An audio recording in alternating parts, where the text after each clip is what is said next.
Could I let you know? Sure. And then we can run into each other?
FY 24. It's Monday, April 24th, 2023. First item on the agenda are boards and commissions. And we'll lead off this evening with the Human Relations Commission. It's on page 36 of the budget message. And Park Chair Maria Munster-Bueno is with us. Amanda and Mike Charlie, I saw him somewhere. So don't be nervous. There. The man knows how to make it.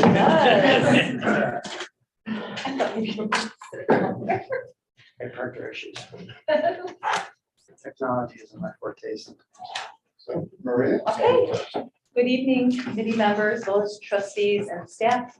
As the Mayor said, I'm Maria Bueno, Chair of the Human Relations Commission, and I'm happy to share an overview of our commission's work with you. With me tonight is Amanda Sabri, our staff liaison from the Health and Human Services Department, and Mike Charlie, Director of Health and Human Services.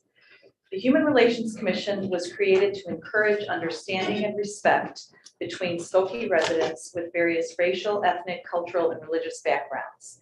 In addition, the Human Relations Commission further expands its diversity mission through partnerships and programming. I'd like to tell you about the work that we have focused on in the past year. We'll start with the block party promotion, attendance, forum, and awards. As proud representatives of the village, each of our commissioners volunteers to attend block parties throughout the season. We continue to host the block party coordinator forum for Skokie residents, which this year will be in May or June, where we offer a forum for interested residents to learn how to host a block party. We usually feature a panel of past award winners who give advice, offer fun group activities and ideas, and answer questions on how to host block parties. And we co-sponsor this event with the Skokie Police Department to promote the Block Captain program, which also facilitates community and communication among neighbors. The Commission also judges and awards the Block Party of the Year awards. As you remember, we presented these awards to 3 blocks last Monday at the board meeting. Through our forum, we continue to promote the parties for all residents to enjoy, especially in neighborhoods and blocks with multi-family housing. In the past, we participated in coming together in Skokie and Niles Township for over a decade. We hosted cultural programs, sponsored movies that pertain to the culture of being celebrated, and facilitated panel discussions for many years. Though coming together has disbanded, it's our hope to continue working on building community through our commission. A year ago, we also sponsored the Douglas Center Abilities Lab on March 25th. It's our hope to continue to support the Douglas Center and the amazing work that they do by sponsoring and promoting programs with them in the future. Our commission is actively involved in the Fair Housing Ordinance and the enforcement of the ordinance. We sponsor human relations workshops to further equal opportunity for residents. The Village of Skokie Health and Human Services Department continually work with residents on neighbor mediation requests, landlord-tenant disputes, illegal lockouts, landlord rights, tenant rights, and any ongoing neighborhood issues. For the Skokie Festival of Cultures, our commission is proud to foster a partnership with the Skokie Park District. This year, the Festival of Cultures will take place on May 20th and 21st from 11 to 6 at Oakton Park. Our commission is an annual sponsor by having an ad in the program book, and our commissioners volunteer during the event annually. The Stand Against Racism, this year being called Until Justice Just Is, in partnership with the YWC Evanston North Shore, our Human Relations Commission continues to have an educational dialogue on racism as our Skokie community evolves and celebrates our diverse community. In 2023, the stand will be tomorrow, April 25th, in front of Village Hall at 10:30. And we will have a post discussion led by the YWCA Evanston Equity Team, I believe in this room, for the community and village staff. We are also very supportive of the National Seed Training Program, Seeking Education, Equity, and Diversity. Our commission sponsored Commissioner Dave Donegan to become a seed trainer by attending the National Seed Training Program. He continues to lead a seed cohort throughout the academic year, and we encourage all of our commissioners to take the year-long seed training program, which fosters educational and equity diversity. For Black History Month, we partner with the Skokie Library and do programming for the month of this Black History Month in the past, and more involvement will be to come for our participation in 2024. For Juneteenth, we also partner with the Skokie Park District, which will be on Saturday, June 17th at Oakton Park. where attendees can learn more about the history and traditions of the 1865 Emancipation Day with activities and entertainment. The next day, we will participate in the Skokie Pride celebration on June 18th, also at Oakton Park. We usually have a table and handouts at that event. Most recently, there is a community education project focusing on hate and bias education. We are being tasked to work on educating the community about past and current incidences of hate and bias in our community. This is being discussed starting tonight at our commission meeting, actually beginning in about 15 minutes, with the goal of engaging and working with the community on this serious subject. In the past, we co-sponsored the Know Your Neighbor program, along with the Village of Skokie, Community Trust, and other community groups.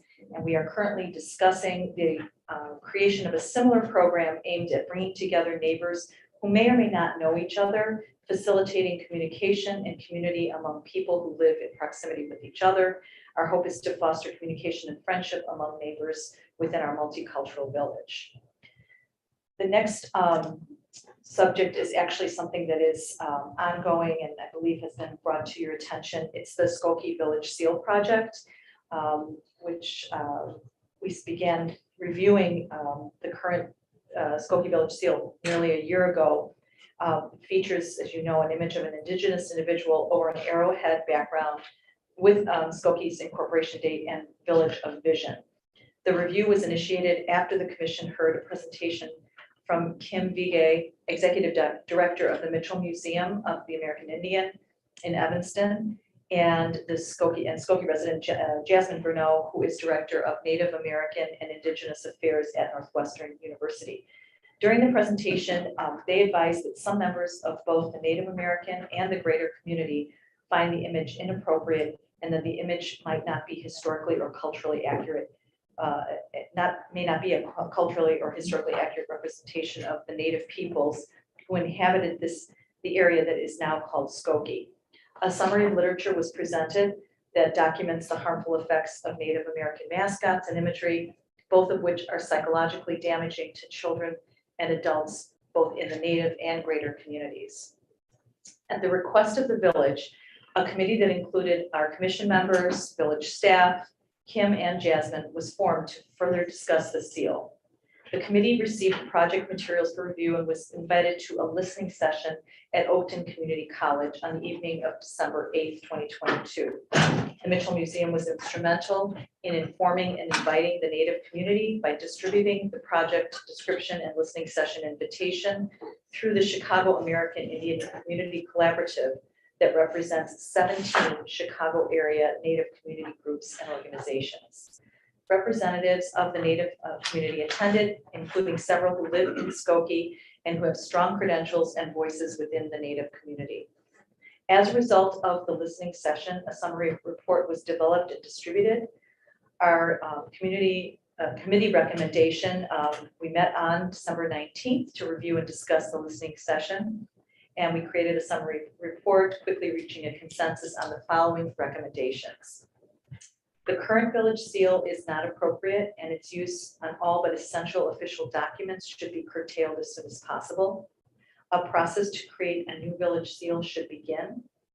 The new village seal should send a positive message about Skokie and represent 1, a history of Skokie's land, 2, the Native community, 3, possibilities of Skokie's future, and 4, the richness of Skokie's multicultural community.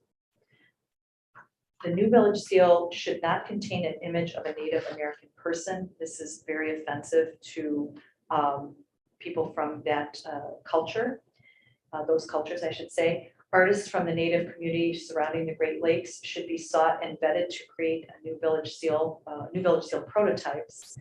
The village seal transition should include extensive public education on the need for change, emphasizing the village's proactive approach. And uses for the new village seal should be identified and examined with no further inclusion on refuse carts or containers. Going forward, we formed a group that will be meeting on May 8th to create our recommendations for the next steps for this project. And we're working with Village Manager John Blackerby on that. This concludes the overview of the Human Relations Commission's work. Thank you on behalf of the Commission for your ongoing support to our Skokie community. We look forward to continuing our Commission's work to further understand and respect all Skokie residents, celebrating the diversity and inclusion of all people in our community. Comments, questions? Thank you, excellent, and I wholeheartedly support the change of the village seal. That question is not about that, but it's about, and I may have missed it in this couple pages that we have in front of us.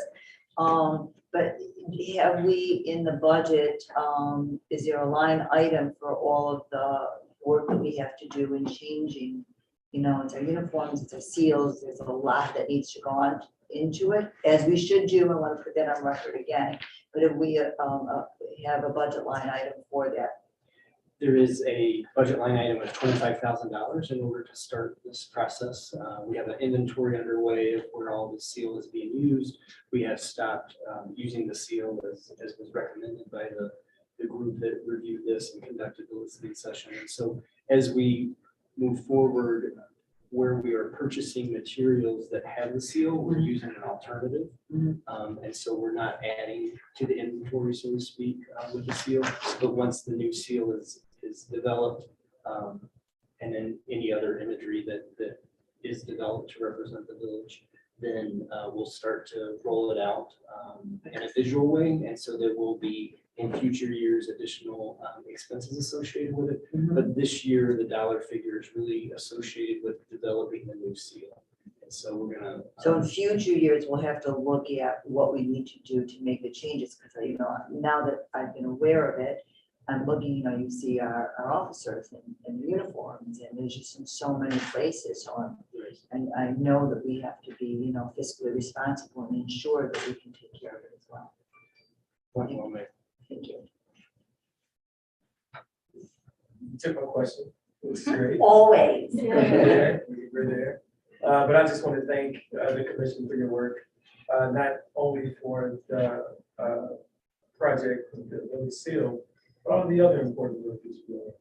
You know, the seed, the anti-racism work, all the partnerships coming together in Skokie. I remember when I first got started, and it has just grown to be such an amazing celebration of what, you know, who we are as Skokians. So I just want to thank you for the work you're doing and the continued work that you're doing. Thank you so much. And that's what I was gonna say, so, thank you, Keith. For You sharing. said it very well, but I know that there's a lot of work that goes into everything that the commission does, and it's very well respected and received, so thank you.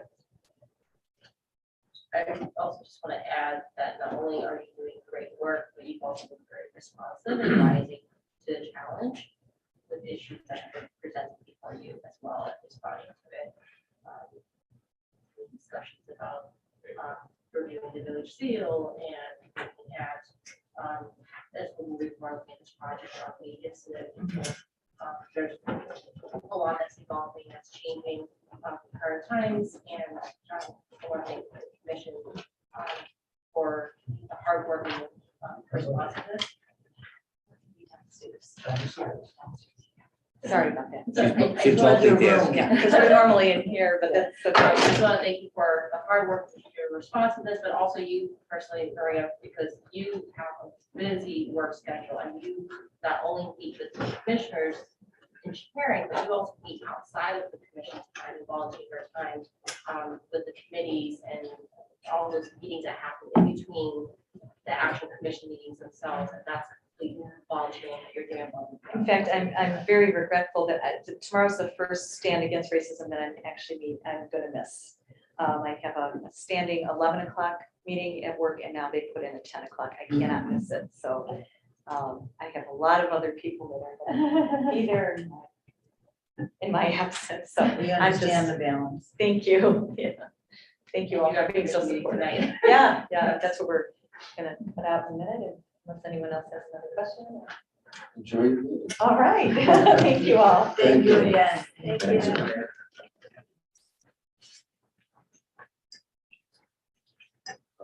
See you around, John. Good night, everyone. Good night. Bye.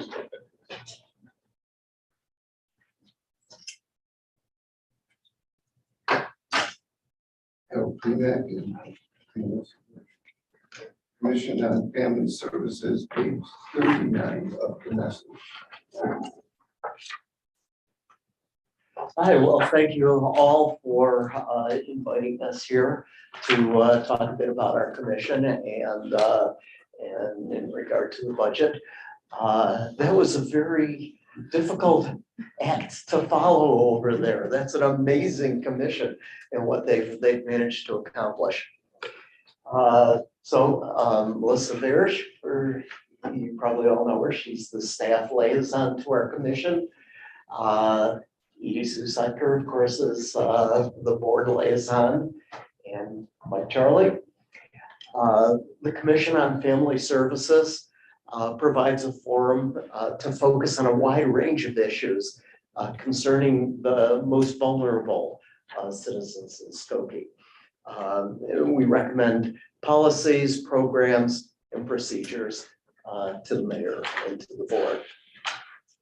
Last summer, our main accomplishments were that the commission facilitated the produce initiative at the Skokie Farmers Market. And we began a new program at the Skokie Farmers Market where once a month we did a food drive and a clothing drive. And the community was exceptionally generous in this regard. So first, from the produce initiative, where we collect fresh produce from some of the very generous farmers that sell their produce, we collected over 6,000 pounds of produce during the summer. It was all brought to the Niles Township Food Pantry, where it was quickly distributed. At the food drive, and particularly the clothing drive, we collected 235 bags of clothing, which was really, that surprised us at how the community came together and brought this to us. This was brought over to the clothing closet that's over at St. Paul Lutheran's Church, and certainly provided an important supply of clothing for people in need. We also participated during the year in the Festival of Cultures and the Skokie Night Out events. So this coming year, we're going to continue with the produce initiative and the food and clothing drive. We'll also in the fall, we're planning the Boomers and Beyond Senior Resource Fair, which is going to be held on November 3rd, Friday, November 3rd at the Oakton Community Center. And we're going to be collaborating with the village, the Skokie Park District, the Skokie Public Library, the Chamber of Commerce, and several other nonprofit organizations. So we'll bring in a number of vendors. We'll have presenters over there. It'll be open to primarily seniors or their caregivers. In the past, we've done this and get very good attendance to it, 300-400 people attended. So we're looking forward to getting back to doing these events. In addition, the commission has formed 3 subcommittees to focus on specific issues for Skokie vulnerable communities. We have one focusing on seniors, and they've of course been heavily involved in the Boomers and Beyond program. There's one for people with disabilities, is one subgroup, and another one for at-risk youth and families. And all of these subcommittees have been working on new initiatives. Example, the People with Disabilities Subcommittee is working on a business guide that would present best practices for serving people with disabilities. Use of the funds that we'd be looking for primarily for publicity for the events that are coming up.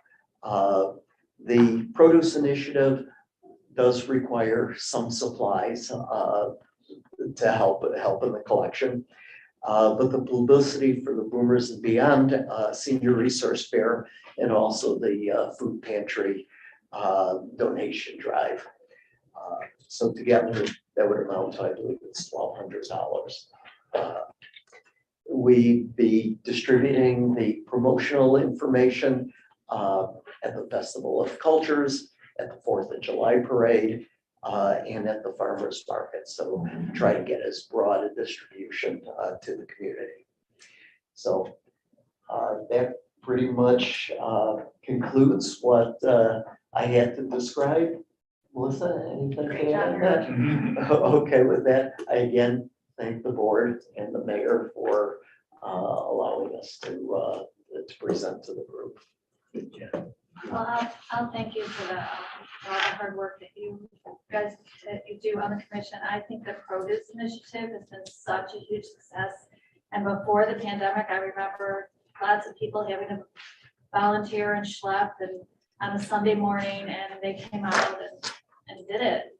So you really started something special with that. So thank you. Yeah, we get a good volunteer group to help out on Yeah. that. Thank you very much for all your work. Thank you. I echo what Edie said, and thank you for dividing into 3 different subgroups, because I think it's important that you delineated the differences and the needs of our community. And I just have one question.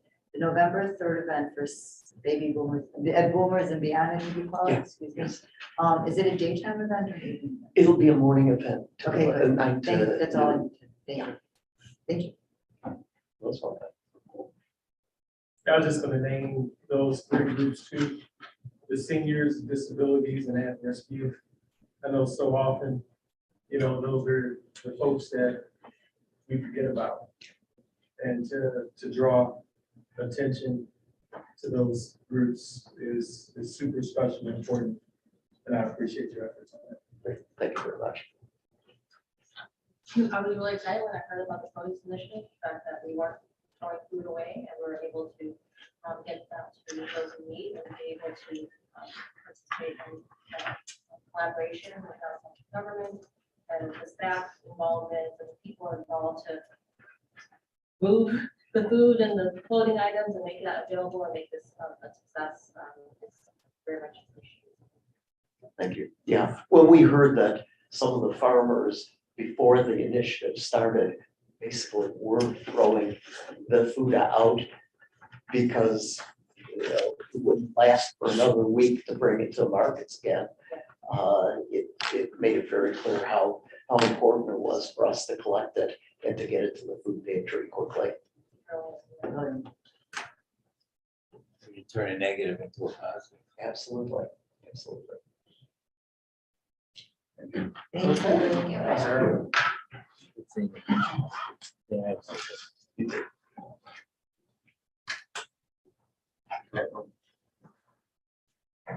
Next is the Board of Health after Lynn.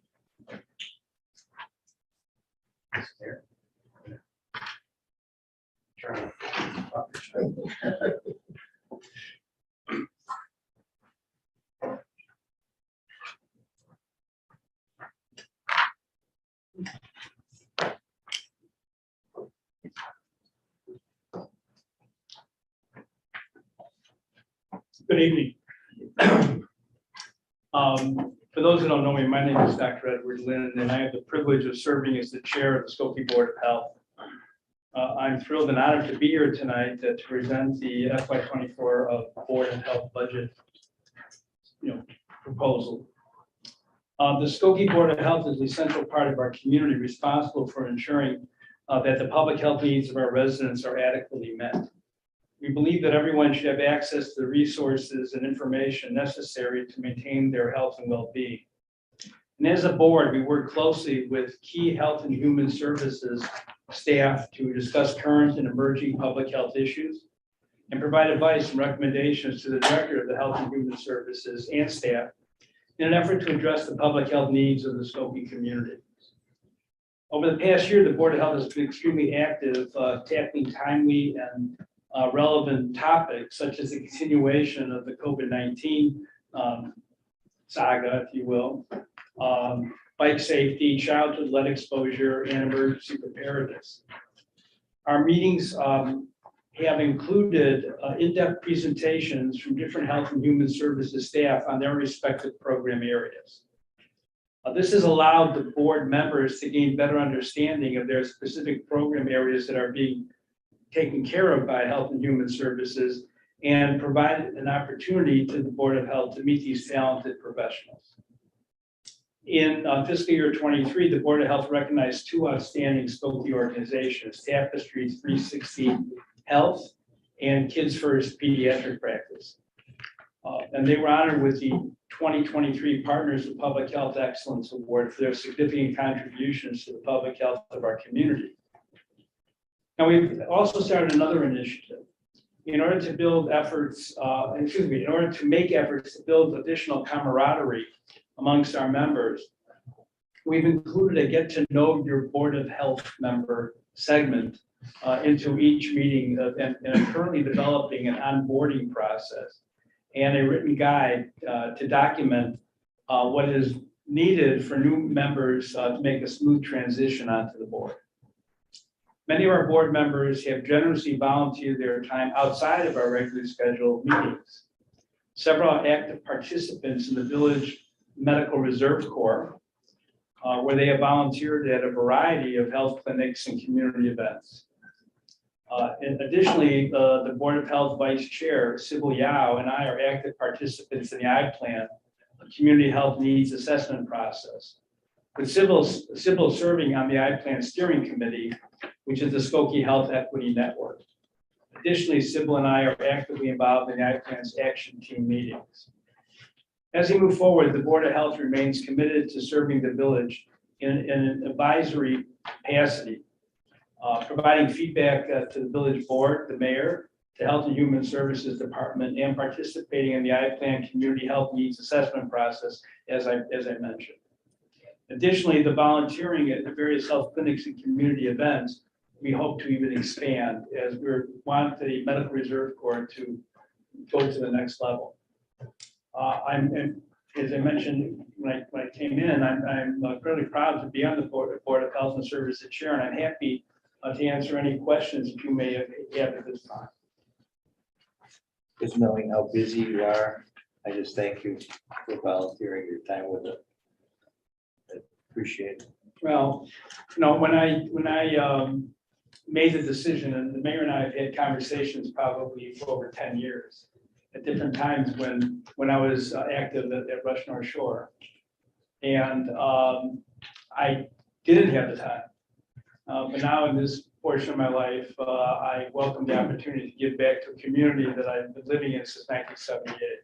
And so I'm glad to be able to do it. And I'll always remember to ask the question. I'd like to thank you for bringing your expertise to the village, but something that you mentioned that I especially want to bring attention to is your get to know initiative for the commission. I think that's brilliant. I sit on 2 commissions, and you're right, I know everybody at the meeting to say hello to, but I have no idea, just as most don't know about me, what my day job is, what they do. I think it tells you a lot about the person. And I think that's a great way for people to become a more cohesive group, is to understand your background and where you come from and what you do when you're not serving on the commission. So that is just beyond brilliant to all of you. So thank you. Well, it evolved for that same reason. And I think the idea that we weren't necessarily meeting in person all the time because of the various, shutdowns. Health issues? Made it a little bit less personal. And so we really felt the need to want everyone to understand where it was coming from and why they're on the board and what they'd like to bring to the board. So it's been a useful process. It's just fantastic, and I'm going to suggest it to the ones that I participate in, because I'd love to know the same table. So thank you. Get out of my head, trustee. Just Because speak faster. I will, just last week, I remember being at the commission and that exercise, you're right, it does bring a deeper level of respect for even the commission, the folks who make up the commission because of the body of work and the life's work that people are committed to. So that is a cool idea. I'm going to use that in some of my other work. But also I wanted to just bring a little bit of attention to the I-Plan, which I think is another really good exercise. to assess our community's needs and how to mitigate some of the issues that come from the assessment. Well, thank you. I have to really congratulate those individuals, like staff, who have taken this on from a professional perspective, because it is going to be very comprehensive, and the amount of work that's being done to try to figure out, what can be achieved, and what should be achieved in terms of, public health. I've sat on some of those meetings in previous years, and I get the amount of community expertise and professional expertise sitting at the table trying to understand and assess what we can use that in our goals. Or it is a lot of work. Collaboration requires very much appreciate what they do. Do you know how many members there are in the medical research board? Question. I don't know for sure. Yeah, it's hard to say. The Medical Reserve Corps is really getting activated again, and we're actually having our quarterly educational programs being reinstituted in the next week. And I think we're also realizing, the pandemic, unfortunately taught us a lot of lessons that may be beneficial moving forward. And that in addition to having licensed professionals on the Medical Reserve Corps, we still have a huge need for volunteers who may bring other skills, but may not be, fully licensed nurses, doctors, or other healthcare providers. And because we really needed that during the pandemic, especially with the staffing of the clinic, and there's a lot of things to be done. So it's going to take, I think, a little different look as we move forward. I would say a significant percentage of the Board of Health members are, and it's something with the Board of Health that we encourage them to seek out the Medical Reserve Corps and join. So. We've said it many times, but I think it bears repeating. We've needed them. Whenever there's been an emergency, and COVID is the most obvious one, but what I've always respected about the Board of Health is how it meets a challenge but learns from it. The Reserve Corps was created out of H1N1. And I remember distinctly coming in on Saturdays and downstairs in your offices, it was just one person after another in cubicle doing contact tracing. And it was exhausting. I was exhausted just watching. And doing it, but we could not have gotten through COVID like we did. And I heard it from a lot of the members of the Illinois Department of Public Health, but also our state reps and state senators who simply said that you were the gold standard. I mean, that clinic was pretty amazing. So, hats off to everything you do. I wanted to piggyback on the Medical Reserve Corps, because John and I have talked about adding a mental health reserve corps to that umbrella. I don't know if that'll be under the Board of Health, but I just don't want it to be forgotten, so I'm gonna bring it up here. Because as you talk about COVID and all the great work that you did, and we did as a village, I don't want the mental health piece of that to be forgotten, because people really suffered during COVID, mental health wise, and still are suffering. Yes, you can ask any social worker, wait lists are so long, and so there's so many people waiting for services. So I just wanted to remind you about that. Absolutely. Also, in terms of the Reserve Medical Corps, I don't know if you said you do need more people to volunteer for that, rebooting it. Is that what? Yeah, I mean, I think that what Dr. Lynn was saying is that in a time of need, you certainly could use more non-medical personnel. I mean, we currently have 100 MRC members, 100 plus, so it's a pretty robust Medical Reserve Corps. But yeah, I mean, I think I encourage anybody who's interested in that type of thing, certainly to apply. So has anybody reached out to, there's a nonprofit organization serves the metropolitan area, including Skokie, Lincoln, Chicago, it's called Patsella. It's an ENT service. Very well. So yeah, we know them. Yeah, I We was know just that saying, I very would think well. you know them, but I would think there are many residents of Skokie who are part of Patsella, and I think that would be another way that we can tap into the skill that they have and the way they assist the village, we should utilize in this way as well. I don't think they know to volunteer to that. Yeah, well, their teams were working with us Oh, I'm sure. at the mass vaccination event. Oh, get Nari Crown. Yeah. Yeah, but not a bad thing to, now to mention Absolutely. it, let's to keep them on call, so to speak. Thanks. Thank you. Well, thank you all. Yeah. Thank you. Next up is the Plan Commission.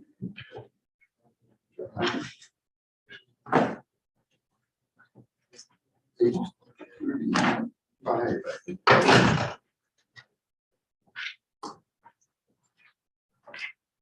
Good evening, Paul Luke, Chair of Plan Commission, sends his regrets. So I'm happy to share that the Plan Commission, were a little bit fewer than 40 cases this past year, and is projected to hear a little bit more in the upcoming fiscal year.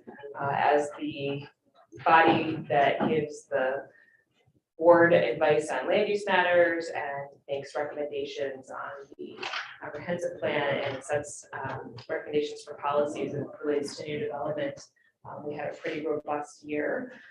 We reviewed multiple multifamily developments that resulted in over 1,000 housing units and had a total of 14 meetings this past year.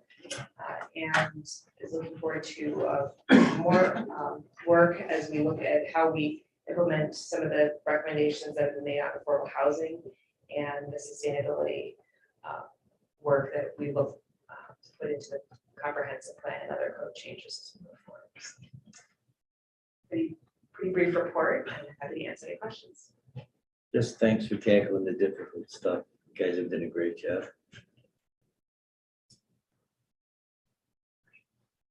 I was expecting you to be here to the call, but while you're here, I'll ask you, we're on Evanston staff when they consolidated their plan commission and their zoning work, correct? Can you just tell us like a little bit about kind of their reasoning for doing that and how it went or how it went? Sure.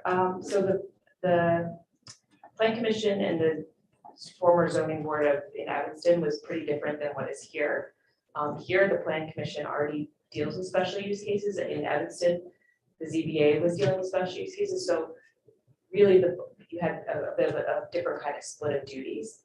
The other issue we had in Evanston where we had term limits. So it was very hard to find new members to serve. So that with COVID, there were few people that wanted to meet. And so there were a number of factors.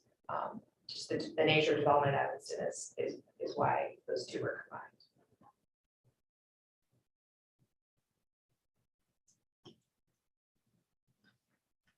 A lot of work in a brief report. Because we have the pleasure of hearing you almost. We'll see you next. Yeah. Well, be here for the rest of the night too. They're all night. Thank you. Thank you very much.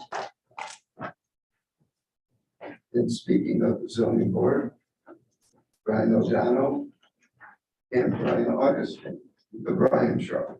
Brian Show. Brian and Brian sound like a Chicago law firm. Mayor, clerk, assembled guests, trustees, here to talk about the zoning board of appeals. And it's funny because I was looking at the hearing details for tonight. And we may very well be the smallest like line item in the whole for the evening. Reason being is that in the fiscal years, and something I just want to mention is this zoning board of appeals meets on an as needed basis.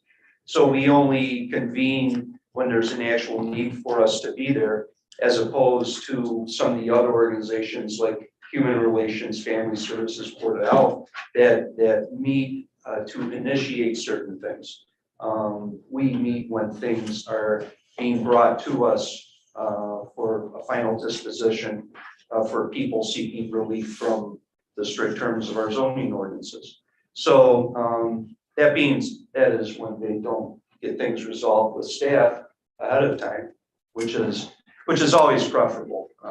Obviously, people who are who have to fall within the terms of our zoning ordinances can work things out ahead of time with staff, which saves a petitioner money. It saves some headache as far as them having their project delayed. They can go right ahead and move forward. So we really are a board of last resort that meets on an as-needed basis.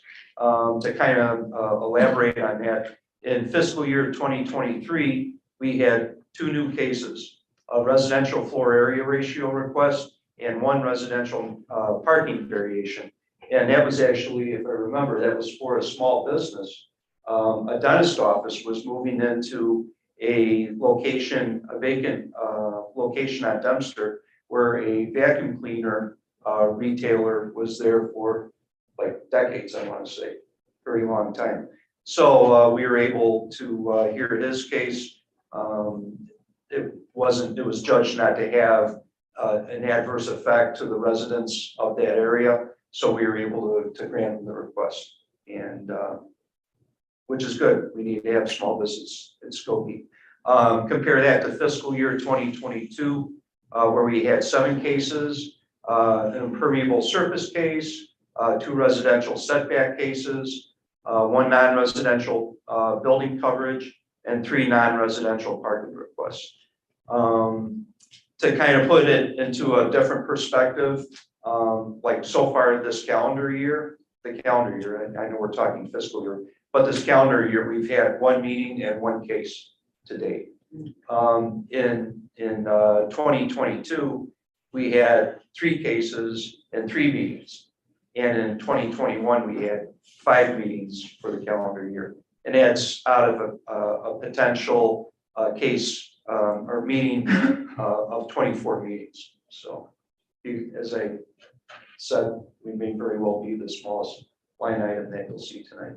But it's in a good way, though, I like to think. So that's really it. Any questions? Real? No, it's, as you know, we've discussed, things are changing. Yeah. And, just, I know you guys have been, impatient and we've talked about it, but, I thank you for your patience. And, like I said, things are changing. Yeah, thanks. Well, like I said, it's kind of the nature of the beast, like, again, where if we meet on an as-needed basis, and a lot of, like I said, I think it's good for the village, it's good for the petitioner that they get to work stuff out with staff ahead of time, so that they don't have to spend money, they don't have to delay their projects to having to meet before the zoning board of appeals to hear their request. So. Things have changed with the ordinances, so we've, Yeah.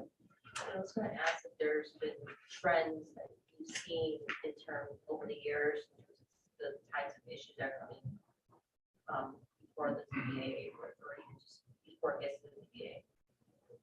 Is that something you can I think it varies from year to year. Some years you may have more non-residential parking requests. Some years you may have, depending on, it just depends on the applicant, the homeowner may have an older building that was built with a 3.5 foot side yard. They may need relief for a side yard, or they may be, in a small lot and, for impermeable surfaces, build a small 1.5 car garage. So they do vary. I don't know if I'd say it's, we had a couple of years where we saw signs pop up all of a sudden, and then they drop back down. And I've spoken to more than a few people wanting to put up signs, and they say, well, we'll just redesign it, we'll shrink it down just a little bit, and we'll build a sign that we can be by code, where others will, want to apply and go through the hearing process to hear what they want. I love staff. He's extremely knowledgeable man. Very fortunate to have.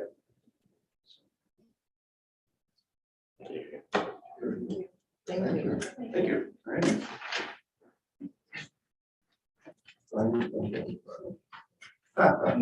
That's okay. Move some papers around.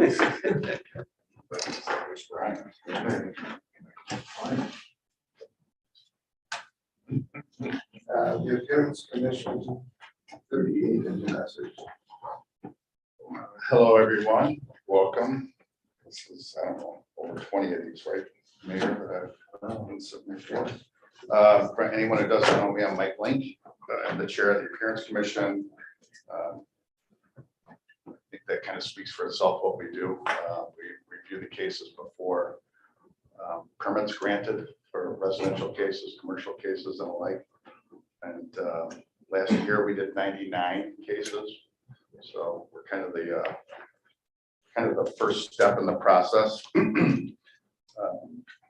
Most of those were all residential additions, 6 new homes, a few mixed-use buildings, some new commercial buildings, and then some non-residential additions to those buildings, and then various facades to various structures. So those are mostly commercial in nature. So that's about it. Other than, we have 7 commissioners, myself included, there's 7 of us. We've maintained that same group for the last year or 2. So it's very efficient how we go about what we do. It's not easy to get through 99 cases. Sometimes there's 12 of them. Sometimes there's neighbor opposition and they show up. So we have to handle that. And hopefully send them out to neutral corners and get them to talk. But I guess that's kind of it, unless you guys have any questions. Thank you. All right. Keith. Nice job, Mike. Thank you, Keith. Thank you. Sure. Good to see you, Mike. Yeah, thanks, Edie. Thank you. Edie, I say Edie every day, like in my Ring camera. She's not stalking me, she's just walking by. Just gonna ask for this. All right, thanks, everybody. Thank you. Hi, I'm on every video. Uh-oh. No. I believe. Katie, we all said that. I know, I forgot about those break things.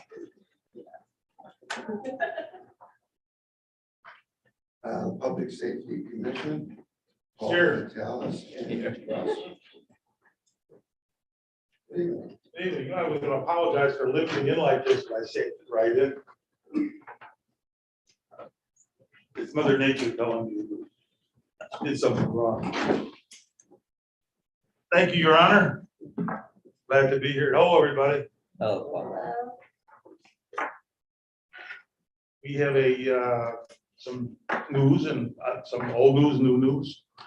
The commission, the past year or so, after we finished the heavy lifting on use of force, which has been accepted by the board, we fell into kind of doldrums and we lost some members and people were absent. So we were kind of at odds ends last year.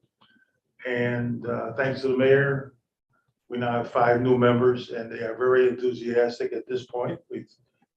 So we have started a little project of education. We're trying to put information out regularly into our periodicals where we can. Tips, safety tips, bicycle, vehicle, pedestrian, whatever. And we hope to have that going along fairly quickly, I guess, maybe soon. Maybe within the next 60 days, I hope we can get something out. That's going to be our project for the year this year.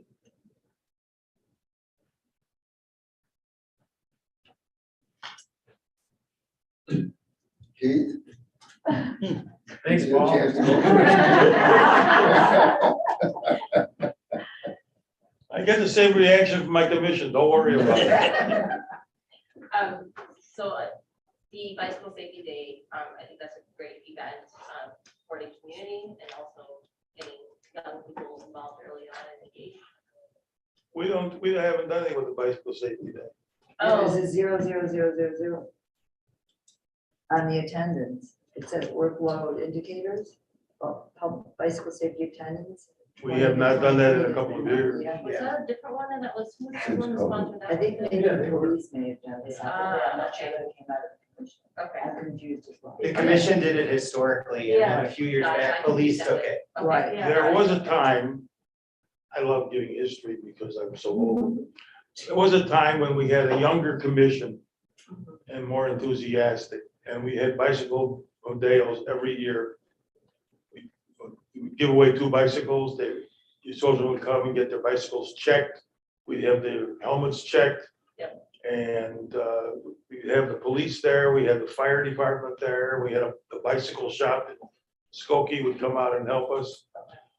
But frankly, it kind of ran down because a lot of the members just didn't participate for whatever the reasons were. And we wound up, the scouts and the public works and the police were running the show. Yeah. And so then they took over, police took over for a couple of years, but it just kind of died away. Yeah, they did, there was one last summer that I remember. Yeah. It's the police that did it. Please, yeah. Yeah, we gotta take it off number 2 years ago. Thank you. Thank you. Thank you, Good seeing thanks you. for the money. I spent every penny of it this year.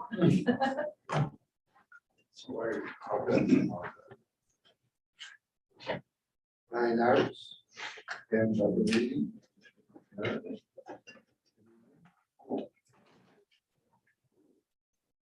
Hello, mayors, trustees, everyone else. The Fine Arts Commission has been very busy this last year, and we have wonderful plans to be busy next year. We've continued the Skokie Through the Lens photography exhibit, which is the one thing we were able to do during COVID. It switched to a digital exhibit. And we're going to have one that we are going to announce in June. And it will be digital, although in October, we will print up photos and have them displayed in Village Hall.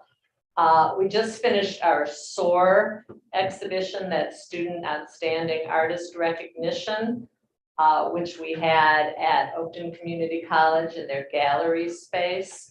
This was our second year at the Oakton venue. Last year, we had 13 schools participating. This year, we had 19.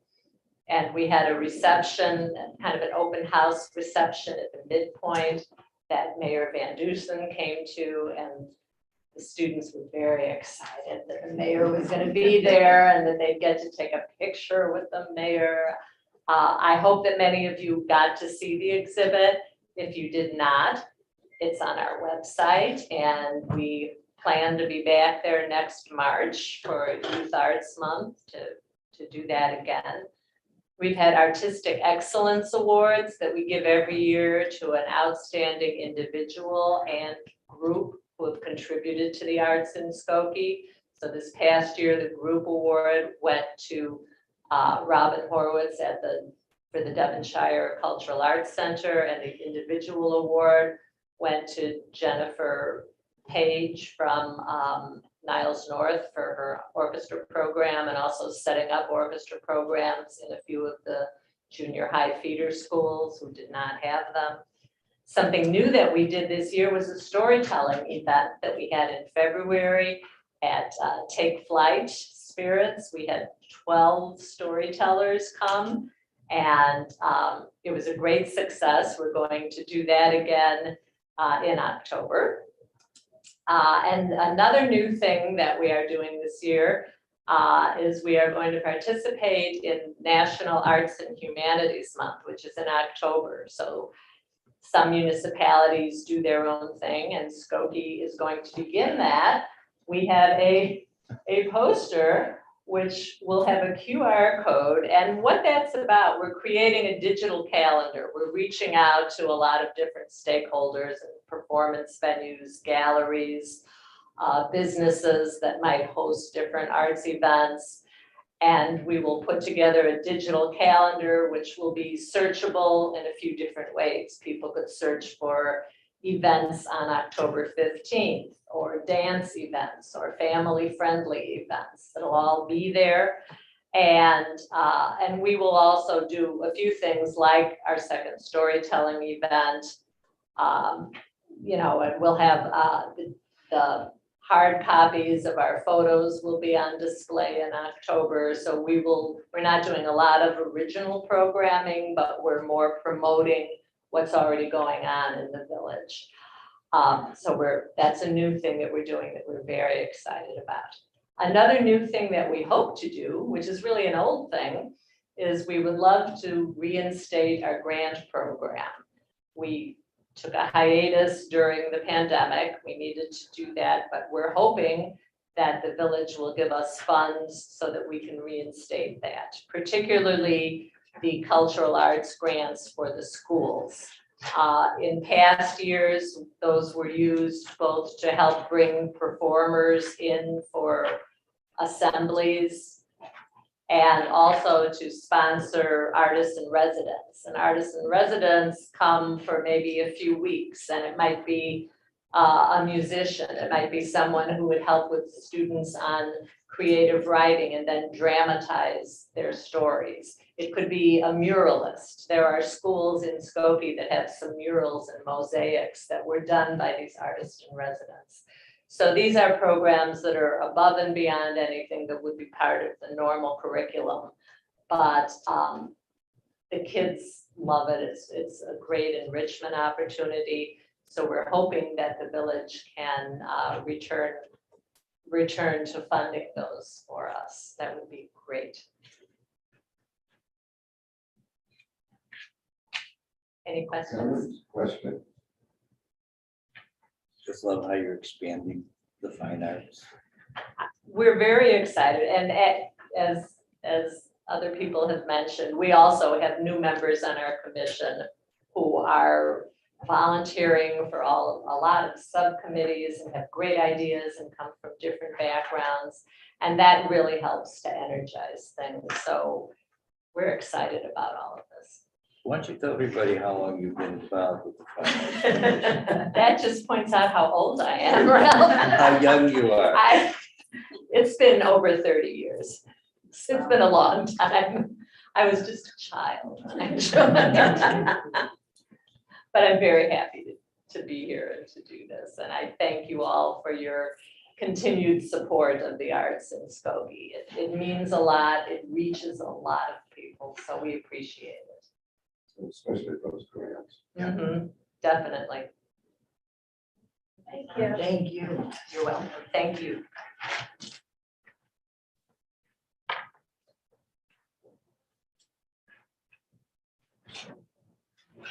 Sure.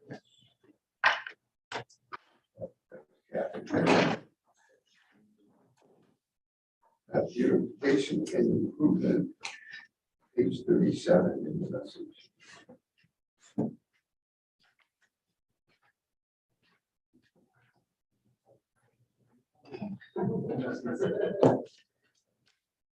Yeah. Hey, everyone, thanks for having us this evening. I just want to start off by saying that we're not requesting any additional dollars for the budget item that you see in your file there. We think no matter what we do, we can find a way to live within what anything new we might do or different we might do, we can live within the current budget level. As an overview, I was invited to take on the chairpersonship of this commission back in October, not having actually been on the commission. And so I arrived and realized we had a lot of energy on the commission and a lot of knowledge that may have not been there before. And so the first challenge was to, these relatively new members, and the first challenge was to harness that energy and kind of point it in the right direction. And so we have two committees, also trying to stay in our lane because there's some overlap between what we like to do and what other commissions are also doing. But we created two committees. One is a new initiatives committee.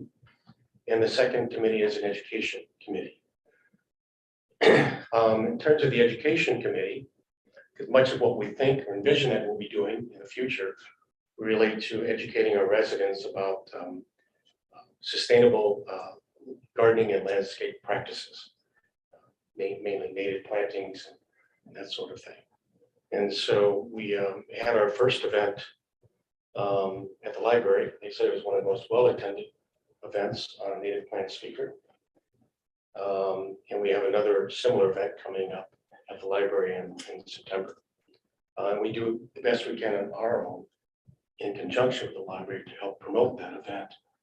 And so it's so people will attend either in person or by Zoom. The other part of education is the website.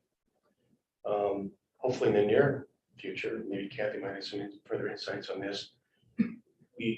Some of the members, again with that energy, spent a lot of time creating a body of information, of resources for this community to take advantage of.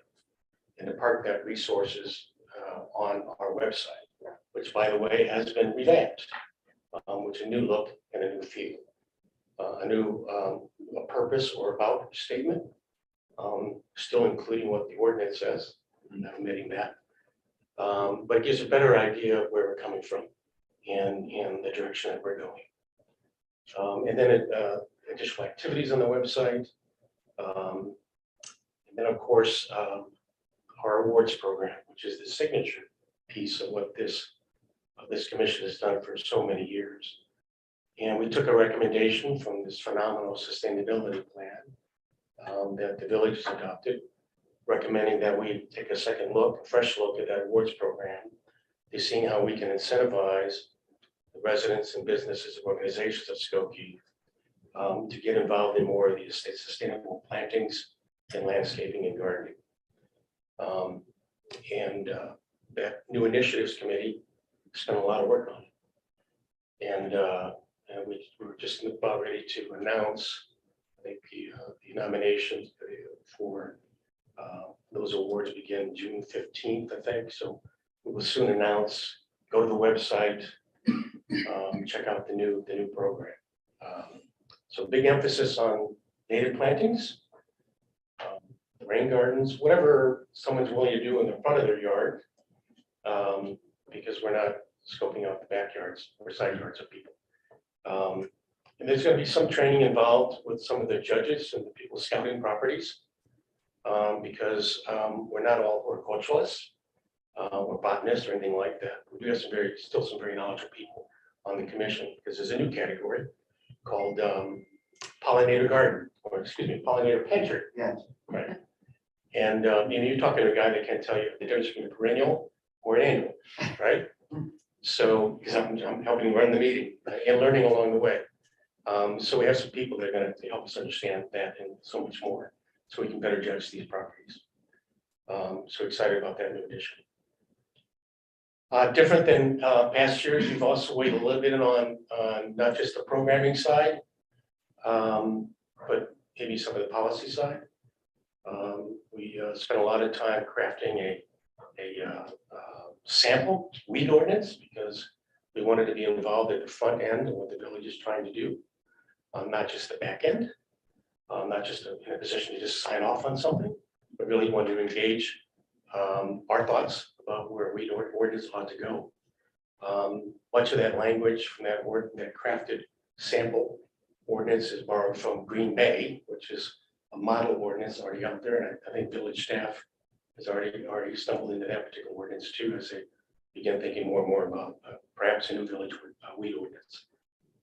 We've gotten involved in No Mow May, with the help of Kathy and Liz over in Public Works, to try and reach some understanding and some compromise about this movement of No Mow May, which some of you, I think, are familiar with.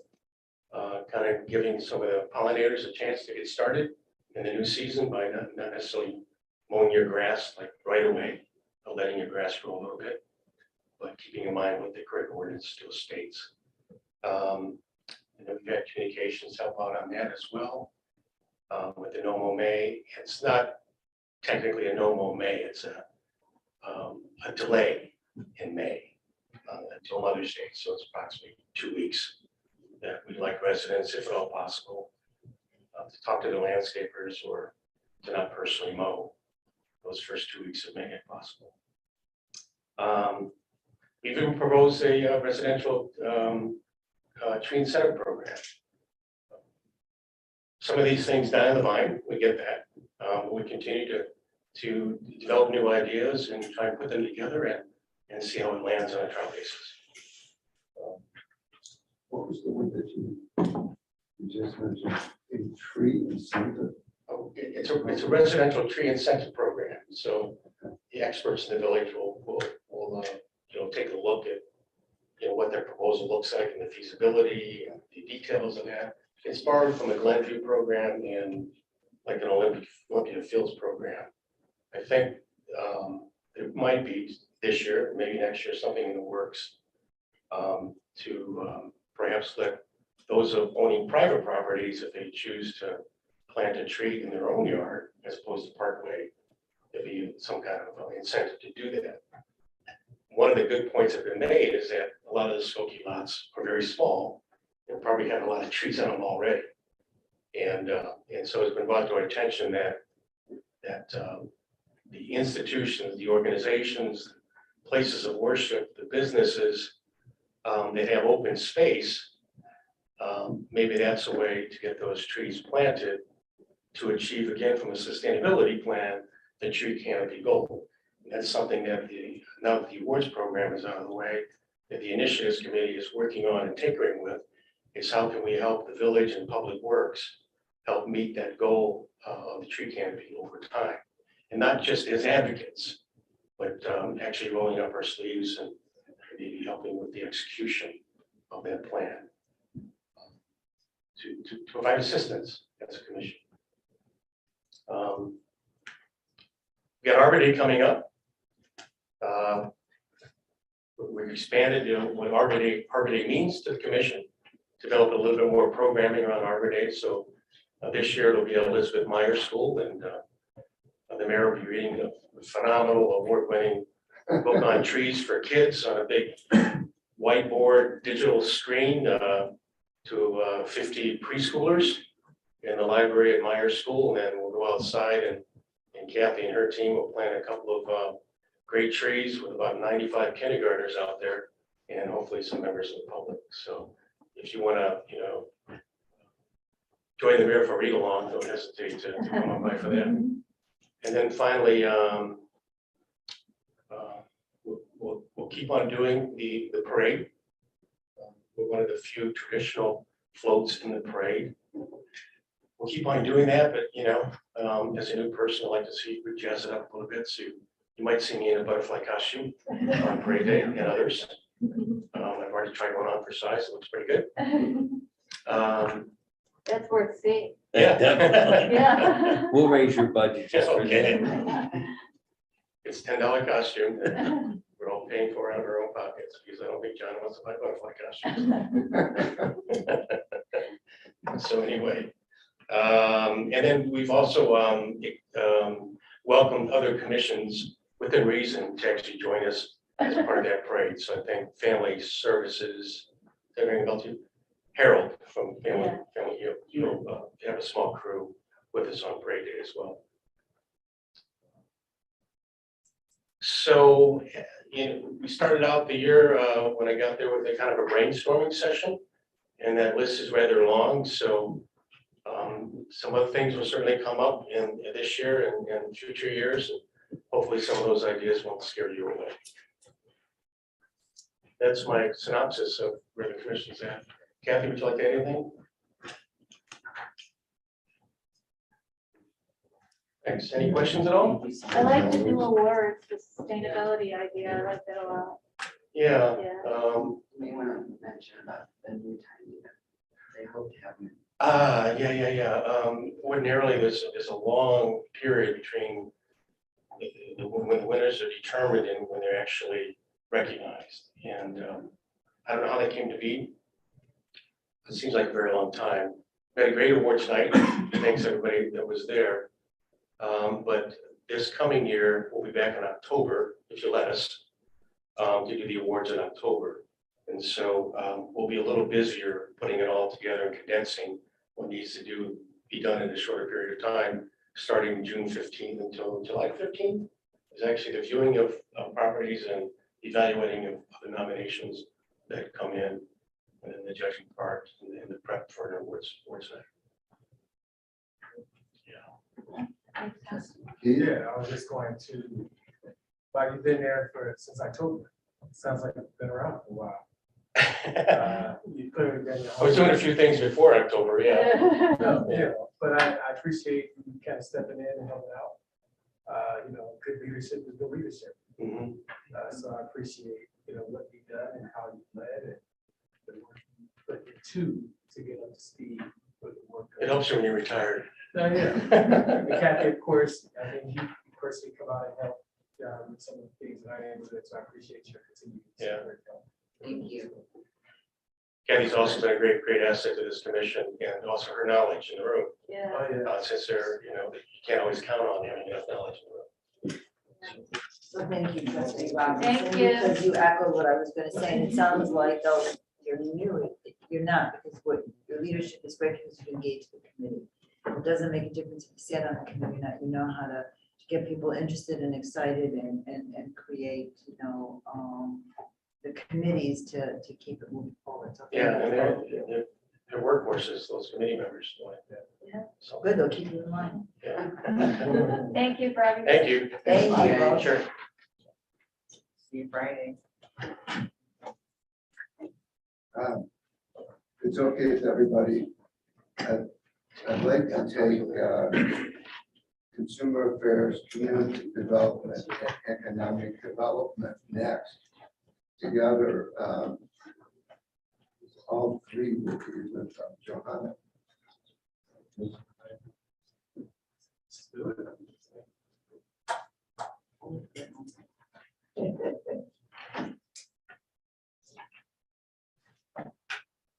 Then after that, we'll take up the performing arts center.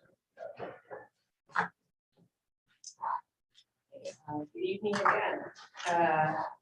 I'm going to go over the things that we've been doing in the community development department over the past year.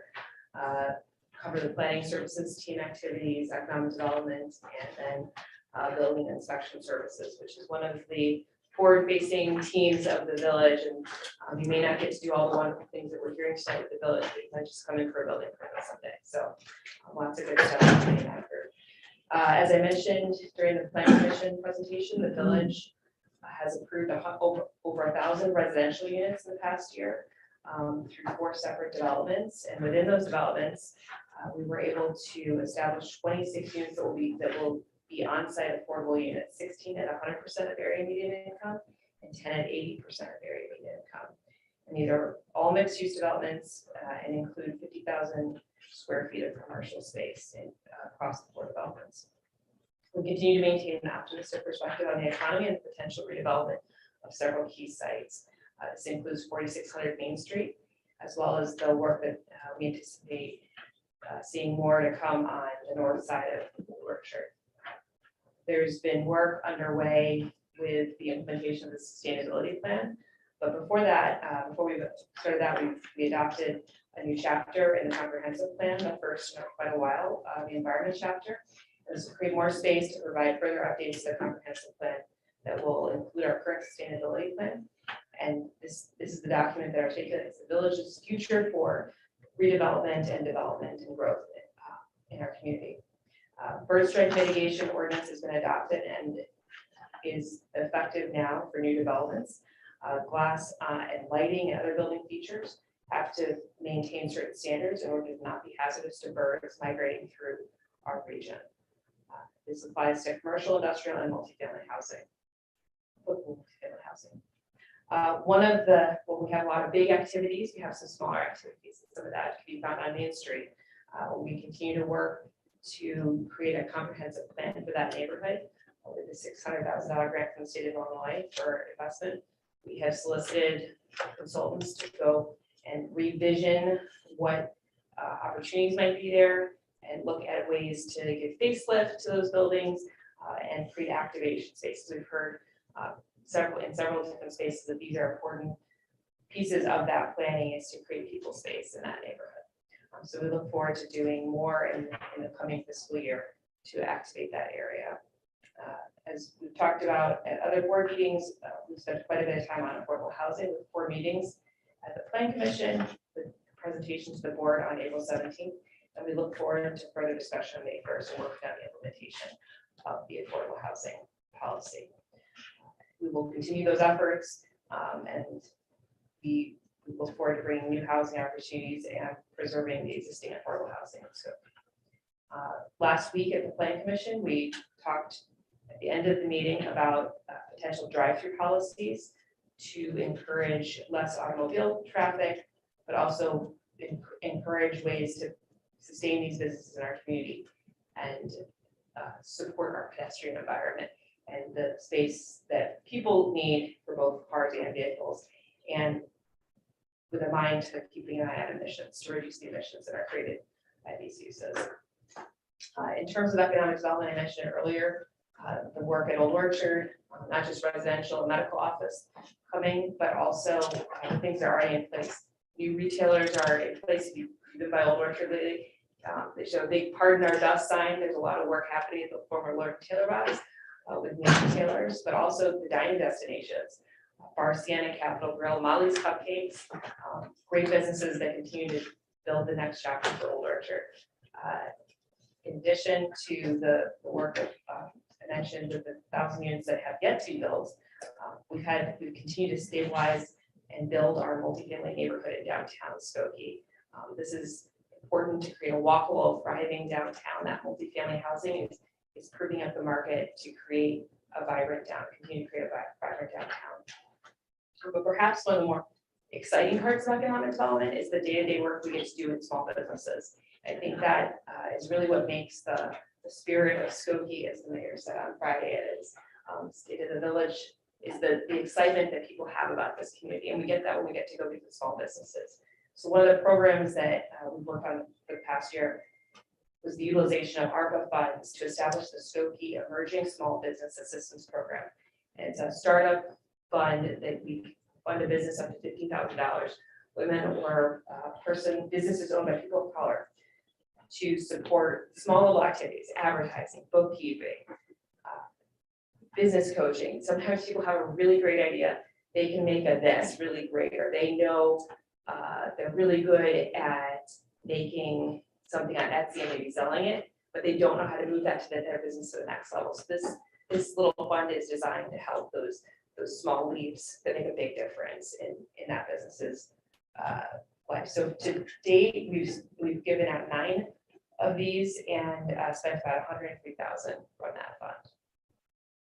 We will continue to utilize the storefront enhancement program to help small businesses repair and rehab existing commercial spaces. This is crucial for attracting new businesses to Skokie. Sometimes there's just little things that will make that big difference in creating a usable space in commercial spaces. But it also helps existing businesses stay here and rehab space to make sure that they're current and attractive to customers. And then finally, looking ahead to this next year, it's really important. We did a great job in Skokie of checking in with businesses. Skokie, we got this, but now the next step is to visit businesses to make sure that what does that next iteration of their business cycle look like in the post-COVID era. So the big push will be to visit our businesses, re-engage, say hello, introduce ourselves for those of us who are newer to the team, and see how we can continue to support what they need for the village. Tax increment financing continues to be an important tool to all this work in different parts of Skokie. Finally, moving on to building inspection services. This is, again, a key forward-facing. You may never meet many of the people in the village, but you may know your inspectors and the permit tech people that are at the front counter downstairs on the first floor. Last year, between May 1st, 2022 and April of this year, we issued 3,400 individual permits for 2,425 projects, which represents approximately $145 million of work. So that's quite a lot. Some of that has been big projects like the hotel, but a lot of those are little projects, people making investments in their homes and committing to Skokie and making their home even more livable. We've continued to look at ways to make our permitting process even more accessible to residents and business owners looking to obtain a permit. During COVID, like many municipalities, Skokie transitioned to accepting only electronic permits. People could load them up from wherever they were, and they would come to the village and we would review them and route them through our software. And interestingly, our online permits now account for 75% of our permit activity. When I asked staff, when are these coming in? They indicated that a lot of them come in the evening and over the weekend. So we're capturing people in a very convenient sort of way. What we still certainly will work with people if they need to come in for an over-the-counter permit with paper. They come in, we scan it, their item, and we actually, if you've been downstairs, we had a little kiosk so people could scan their own documents and upload them to the computer. So just another way to bridge the digital divide. With fewer in-person permits coming in, we've been working to retrain the people who work at the permit desk to do more work on permit review, small step DACs, little things that don't take a ton of technical capacity, so we can move those permits more quickly out the door so people can have their permits and don't have to wait, particularly as we enter the busy season. Some things that you'll see in the this coming spring are some updates to our building code. We do have the most current building code adopted. Last year, the village adopted the 2021 International Code Council codes, the International Building Code, the International Residential Code, the International Mechanical Code, International Property Maintenance Code, and the 2020 National Electric Code. We're reviewing the green building and the energy conservation codes and anticipate adoption of some of these shortly. We will be doing a little, what we call in our world, some code cleanup. Periodically, we see things that are best practices that we look to employ those. So we'll be seeing some of those in the coming months as well. And finally, we're waiting on the state to finalize their adoption of the 2021 International Energy Conservation Code and their amendments. So as soon as that happens, we will look to consider the adoption of that code, which will bring even more modernization to our energy code from the state level. We adopt with the state, we don't adopt our own energy code as a community. And then Illinois is also working to adopt a stretch building code, which would provide greater energy efficiency than that conservation code. So we would likely review what other communities are adopting and then consider adoption of this code as well. And we continue our work with EV charging stations with our colleagues in the Public Works Department and look to consider how that will impact our building and zoning codes in the future. Finally, last week at the Plan Commission, they recommended to reduce one of those barriers to the installation of solar panels on flat roofs. And once we clear that hurdle from a zoning perspective, we are clear to apply for the Soul Smart Gold designation, which we anticipate getting. And I look forward to hanging that back in the building permit desk. And finally, that's it. We look forward to continue to communicate all the good work we're doing and happy to answer any questions.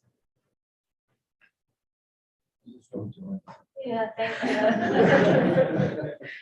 That's a lot. It's a really great team. I'm very happy to be part of a really great team here.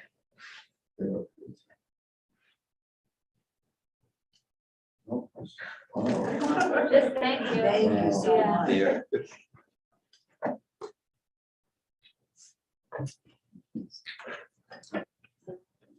The proponent.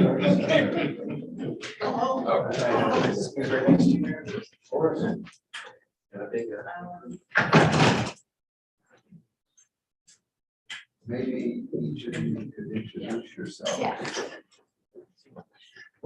Okay.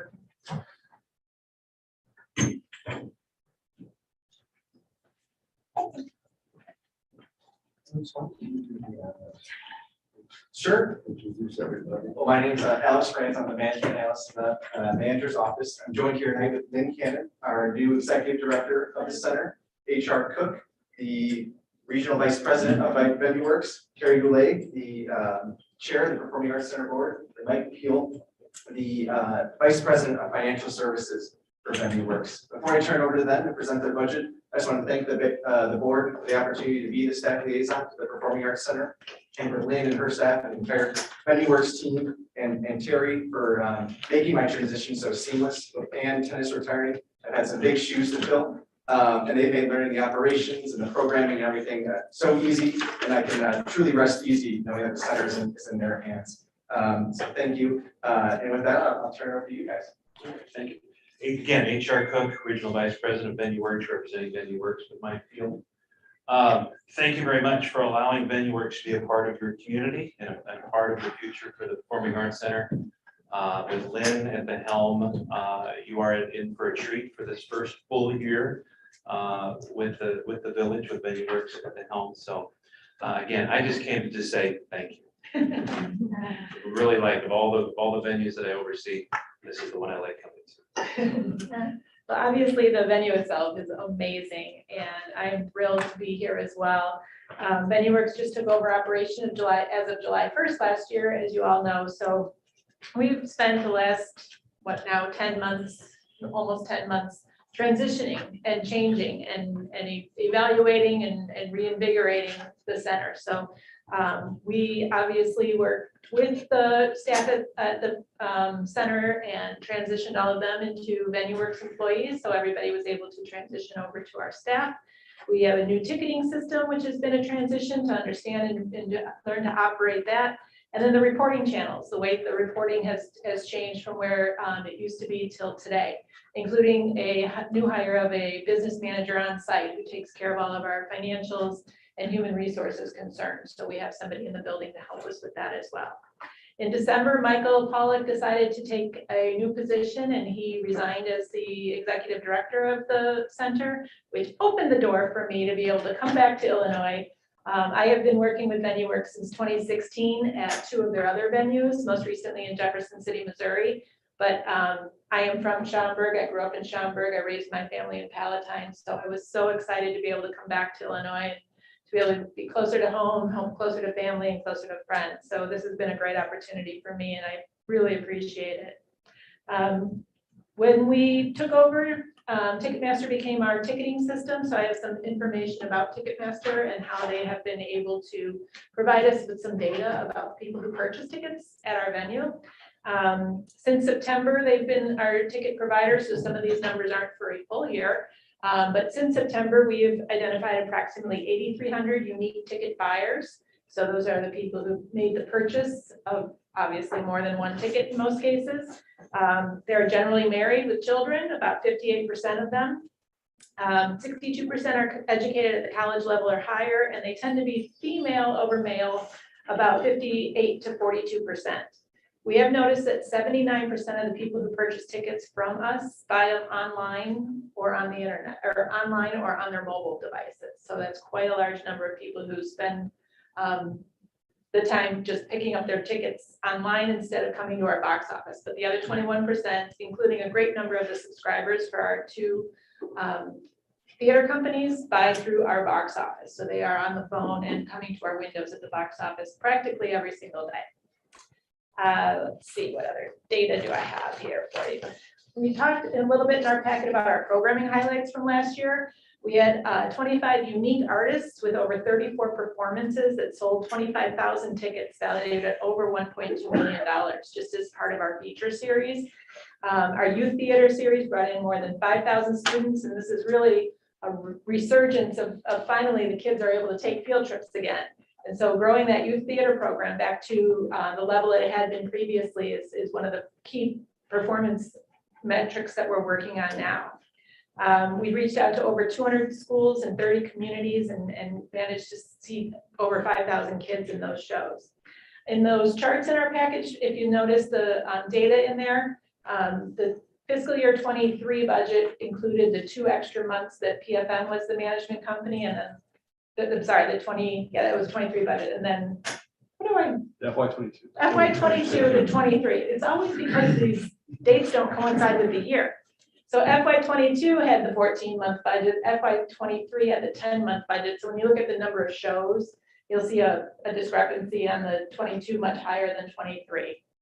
However, looking ahead to that, our fiscal year 24 budget is based on the year 2019 at the center. We took the budget from prior to COVID, looked at everything that actually happened, so the actual data that happened in 2019.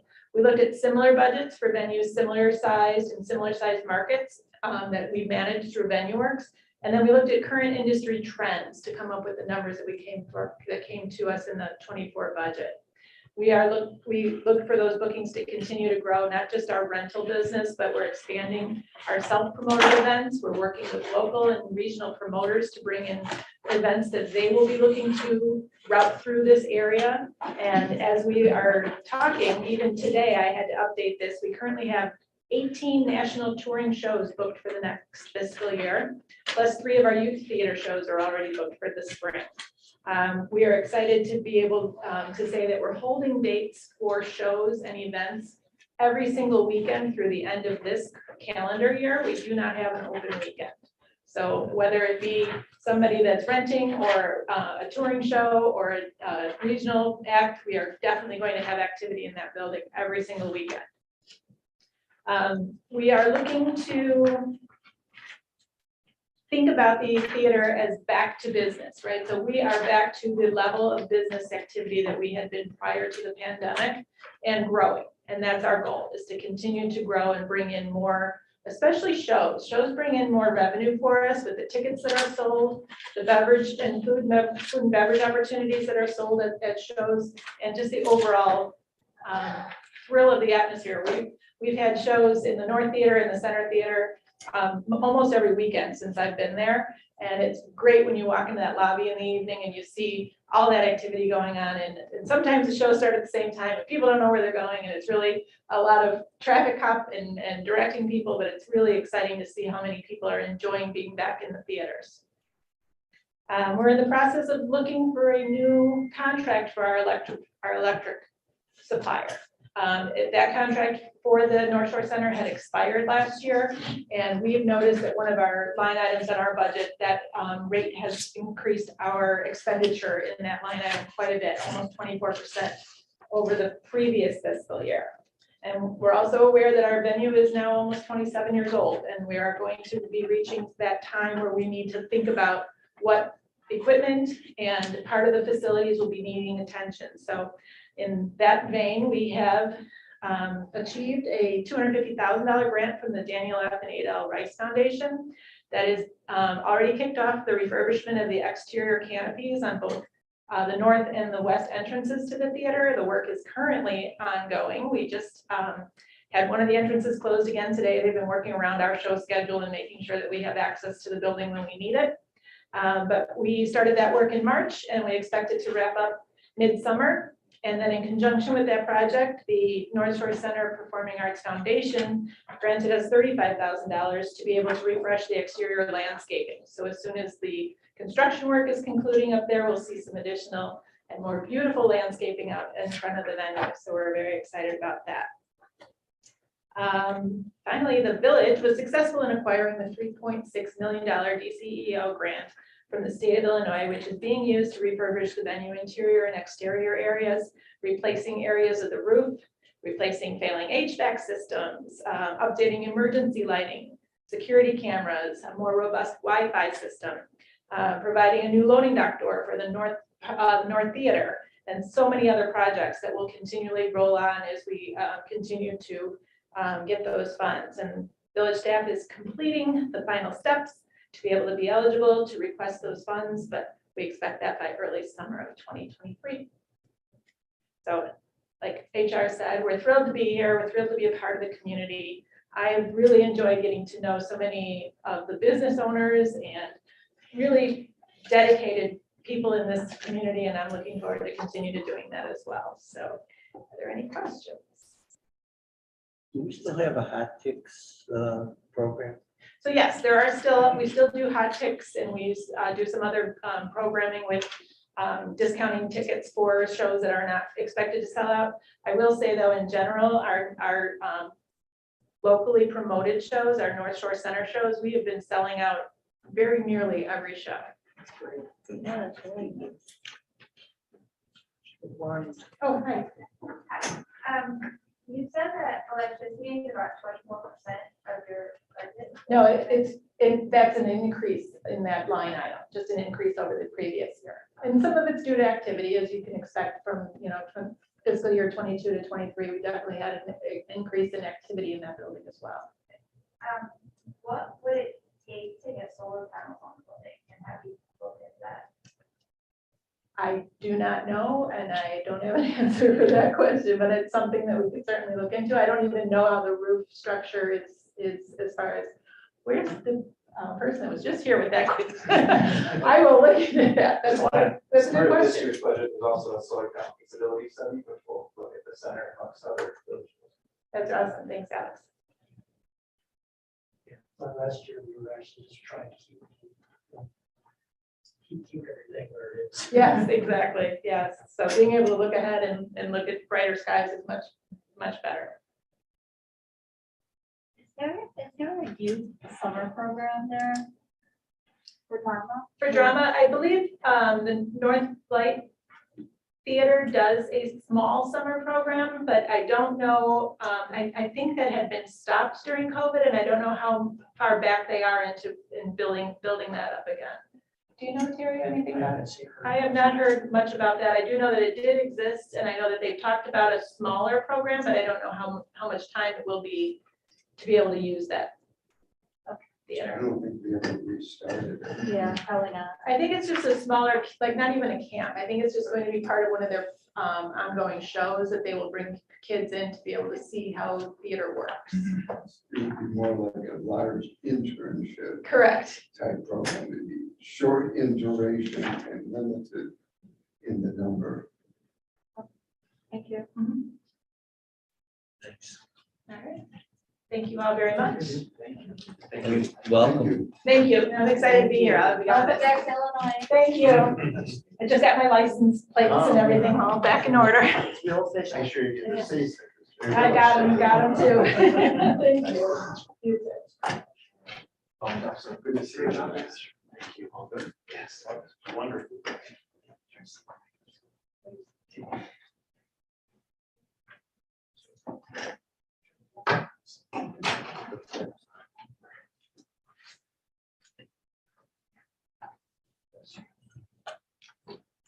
The concluding item this evening is grant programming. Hello again. I'm here to present the FY '24 grant programming budget. Every year on behalf of the Board of Trustees, the village provides grant funds to Skokie nonprofit organizations and government entities for community events, programs, and performances. The purpose of these grants is to build a sense of community by providing Skokie residents with entertainment and cultural opportunities that bring them together. This year, the FY '24 grant programming budget remains flat from the previous year. Like last year, there are 7 grants included in this year's proposed budget. 1 to the sculpture park for general operating costs, maintenance of sculptures, and installation of new sculptures. 3 to the park district, 1 for the 4th of July fireworks, festival of cultures, and the backlot bash. 1 to the 4th of July parade committee for the 4th of July parade. 1 to the Talking Farm for their seasonal internship program. And then 1 to the Performing Arts Center for the youth theater program. With that, take any questions. No, we started doing a Juneteenth celebration. Where does that support come from? Not entirely where there's comfort that comes from. If they wanted to apply for that, they could during this grant process, but the park district has not applied.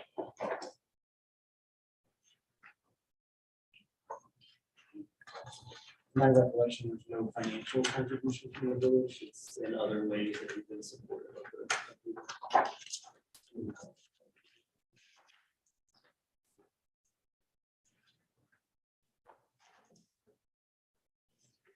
That's the part that she always talks about is the festival of cultures, 4th of July, and Backlot Bash, and their pride and joy, and those are the 3 big items that are on the partnership.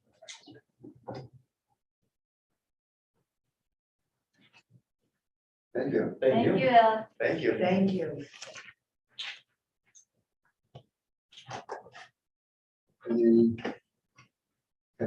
Trustee Johnson pointed out, went through so much that she may have missed out on consumer affairs update. we will be getting a new chair shortly. Joanne left, And we will have a new chair. I need to talk to you. Yeah. And the Consumer Affairs Commission will continue its mission and will be doing the market this year and all the other programs. Yes, and one of the other that still has been coming to the last meeting, also is just sustainability plan. Thinking about ways that consumer affairs commission can be involved as a part of the plan as well, including outreach to businesses, but they also do the business of the year awards and what idea was presented. Still hasn't been finalized yet, including a new category such as businesses that are promoting sustainability. So also those are some of the things that the commission would potentially be looking to explore and read out. So excited to see where that opportunity goes as we are engaging with all of our commissions. Think about how they can incorporate it into the overall.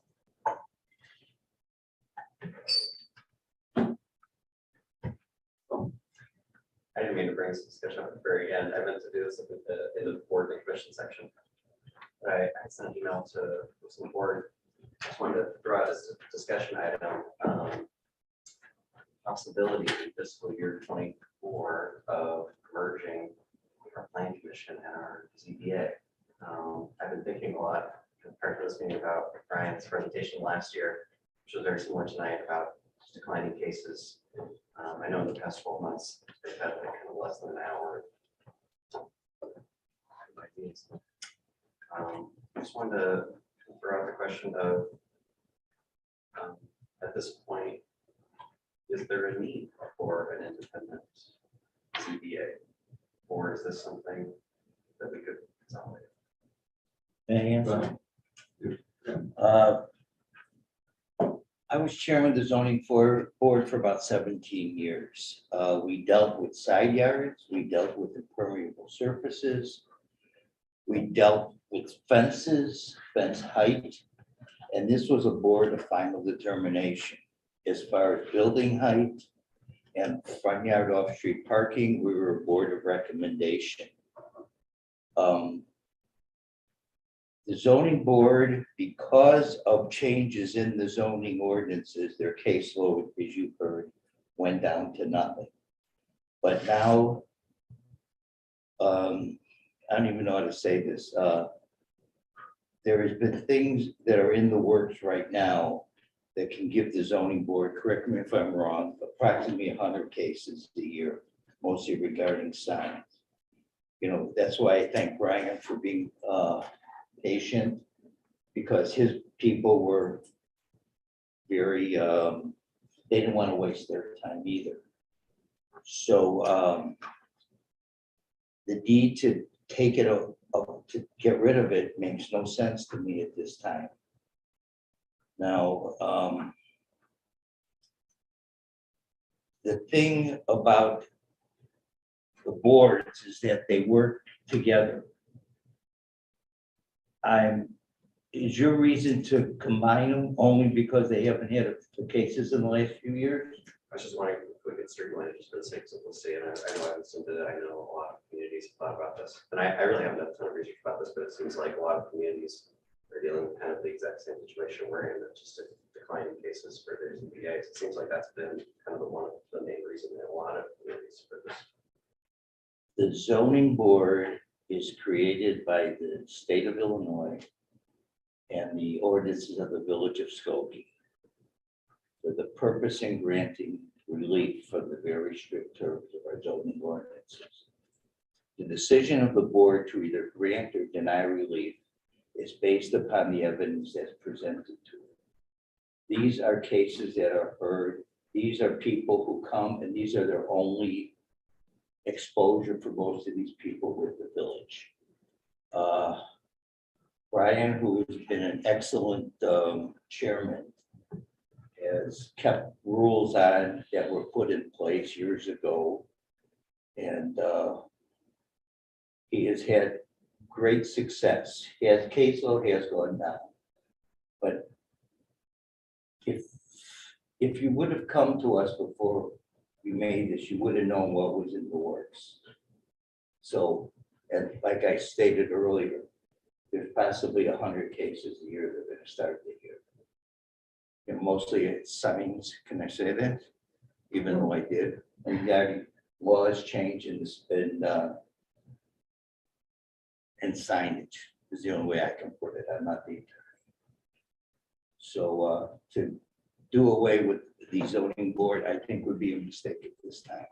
Well, but why don't we keep it in mind and take it up a year from now? I was thinking, I mean, I also, the reason I hadn't brought this up a lot longer in advance is because I didn't even know this was a possibility until about 2 weeks ago, because I was doing some commission research and I was like, I hadn't realized that we need to do this. So I didn't mean to, you know. I think that again, based on what we've heard today, I understand the reason that you suggested, but I think that based on what might come in the next year, I think it's a good idea to take a pause. As the mayor said, that's what I would, and reevaluate it in a year, because if it continues to stay in decline, I agree that it seems like we don't need the two. I also don't, on a different level, like combining two commissions, because I think what we're trying to achieve is to get more people involved instead of less. So if you combine the commissions, then you've got less people involved in the village again, so they're always back after. But you're right, you don't want to waste time if there's really nothing that the commission's doing. So I think giving it a pause and reevaluating in a year is a good recommendation. I don't think this is not a particularly urgent or major concern. You know, this is not a. But I think it's something we give thought to. Yeah. One of the things we do have to think about is the separate jurisdictions of the two and how do you combine them? I believe that I have a little bit of experience with Evanston, and their commissions were more aligned than ours. And I'm trying to conceptualize how we take what the ZBA does and put it in with planning. And when do they hold this hearing or that hearing? But I think under the circumstances, it's incumbent on us to consider it and think about it. Mayor, just to your point there, and it doesn't mean it's an impediment, but one should be aware as we consider or talk about these things, the discipline of how they operate is entirely different one from the other. In terms of how they engage in their case, what research they do or don't do. And again, as Rail pointed out, being a final determiner makes a difference. That may sound like, okay, no big deal, but part of it is learning that discipline. And so how the chairperson handles zoning is very different than the other, and what their criteria are different. And we wouldn't want to accidentally start having spillover, which lay people can sometimes do. Not an impediment, but there is a significant difference there. The other is what might be coming in the area of signage because of Supreme Court cases changing yet again, and what will influence our ordinances. And quite honestly, we also know that affordable housing, the state statute, which is being looked at anyway right now, has a role for zoning protection. Just for my own clarification, can you speak more about signage issue and like why there might be an increased case load? So up until Little case law. Yeah, a little case law. Up until it was pre-COVID. Every municipality had its own sign code, size, material, purpose, and it was very specific. So for instance, a store could have a certain sign, but the limitations and consistency would change depending on what kind of facility it was. And the codes were written that way. And in fact, our code still carries some of that language, which we are not enforcing. We cannot enforce because just shortly before COVID, and I'm only doing this point of reference because I know it was back then somewhere, but a case came along, and went all the way up to Supreme Court, actually two of them, one in particular was of note. And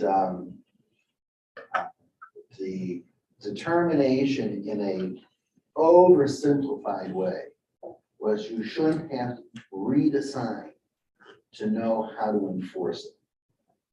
So, and the case had to do with a temporary sign that was put up for a church that basically said Sunday service is this way. And it was on a post in a small town and became litigated. And there was a difference between a temporary sign for not-for-profit use as opposed to a business use. What flowed from that was an enormous US Supreme Court case, which basically said, if you have to read it, then you can't enforce it. And it tantamount throughout a lot of the enforceability of signs throughout the country. There was the dissent, and out of dissenting, there was a three different concurring or different opinions. That's how conflicted the Supreme Court was on it. And they recognized, everyone I think recognized that the commercial implication of this was huge. And now finally in the last 2 years, the Supreme Court has come back, the US Supreme Court, to modify it. And to the extent that even like a realtor sign, which is a temporary sign, suddenly couldn't be enforced differently than a permanent sign on a restaurant. We toyed with the idea of describing the material.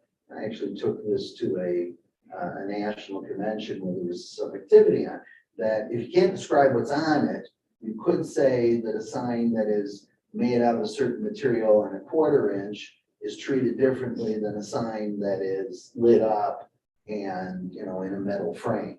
Something like that could begin to be mentioned. Anyway, the Supreme Court case now alters that greatly. We now have to jump into our code. You'll enjoy this whole new exercise of looking at the new sign code.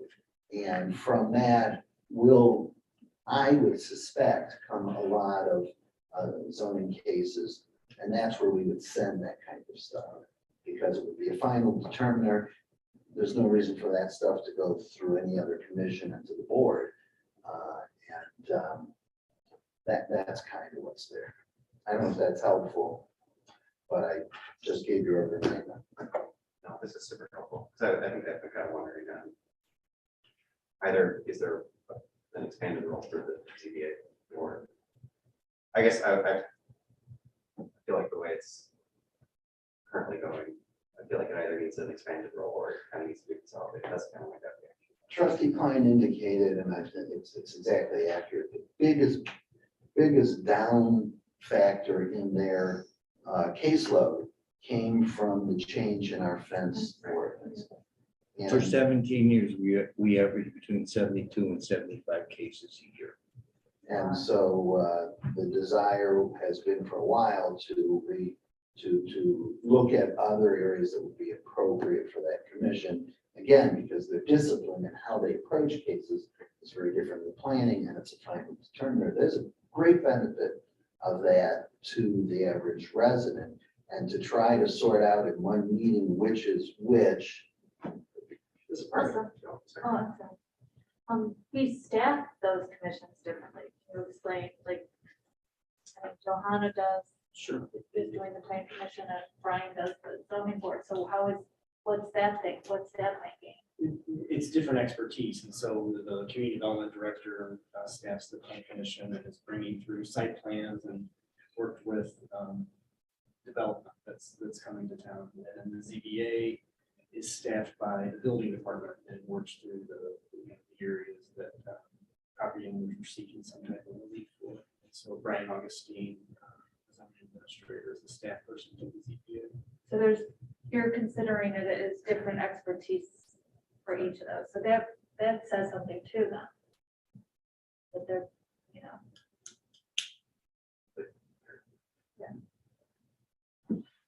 Well, something for us to keep in mind. Oh. Good evening, everyone. I know most of you here, but those of you that I'm not familiar with, or aren't familiar with these, my name is James Cardosis. I'm a resident and business owner here in Skokie at Open Park, JPK Associates. I've been granted this opportunity to come and speak to you tonight. I appreciate it. I'd like to tonight talk about how to improve upon the TIP effort to develop Skokie Boulevard between Oakton and Main Street. Some of you may know that it's been developed somewhat, but there's also vacant lots and buildings that haven't been either raised or occupied. To speak to you about this, I want you to know that I actually studied about this, and I think that's why I'm qualified to talk to you tonight. I studied at the UIC. I received a master's in real estate business economics through the business school and the Center for Urban Planning and Policy. It's been a thought experiment to me, this area that doesn't seem to develop as quickly as we'd like. And I've been wanting to thought experiments, and I'd like to go through one of those thought experiments with you tonight. I think that some effort has been, real good effort has been done to develop that area we call Oakton Park. I believe a resident there asked that the Park District develop Winnebago Park. It's been done. It's wonderful. It's also been redeveloped years ago when a new streetscape has been put in, lights put in, which was wonderful. But I think that there's a disconnect that I think that we can achieve if we better understand what that is. I think that if we improve upon walkability in that neighborhood, that will greatly aid in improving prospects of a builder coming in and putting up another multi-use apartment building or some other structure. I think that they would be encouraged by seeing presence there in Skokie, which has been benefited by neighborhood policing and community policing, that is, and also beat police who have also been assigned to that area of public safety. But I've been wanting to propose this to you tonight because I've been through this thought experiment. I think if we further beautify Oakton Street down to the end of Oakton Park, we can integrate Skokie Boulevard with the rest of Oakton Street, which was outside of the development as opposed to the rest of Skokie. What I'm talking about is putting up some of the banners that you see through downtown Skokie, something that would maybe call attention to what a beautiful park that we have in Skokie there. If we also install, for instance, some of the holiday type of ornaments that are put up, you see them at winter time, and they're the lit up snowflake types of ornamentation. And there's also on those street lamps, there's potted plants that are on there. We have a service that goes through Skokie, and they water them so they look wonderful all year round. That's what I think the missing link in this play, to develop that area, which isn't quite progressing as soon as we'd like to see it. And I think that would improve the walkability score there. It would integrate the residents and the business owners there to walk, perhaps with their families, to Oakton Park, and feel as though it's much more of a connected community, and it would improve upon the interest of people to want to live there. And when that all is taken into consideration, I think developers pay attention to that. It'll increase property values.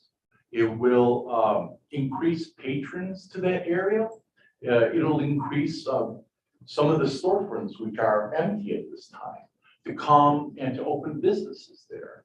So if we do all of this, just simply by further beautifying that area, I think that would help to more integrate the area, and it would be a place where more multi-purpose type structures are built, and more people want to come and open their businesses there.